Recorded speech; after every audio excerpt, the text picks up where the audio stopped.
mà mặt khe hơi đó mặt khe này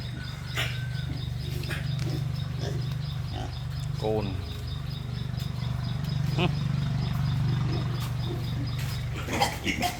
trùng cái nào phi lọt này trùng đã ban tinh tinh này có mùi pearl rồi cũng bay bài mình buổi làm ngày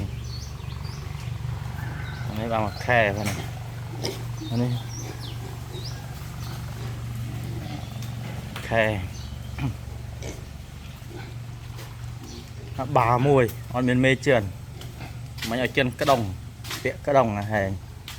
thì ăn miền mê ngập on rồi tân che chân mê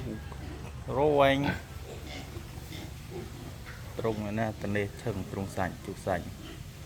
ngặt chụp à ở miền cột đặng ba mà này sam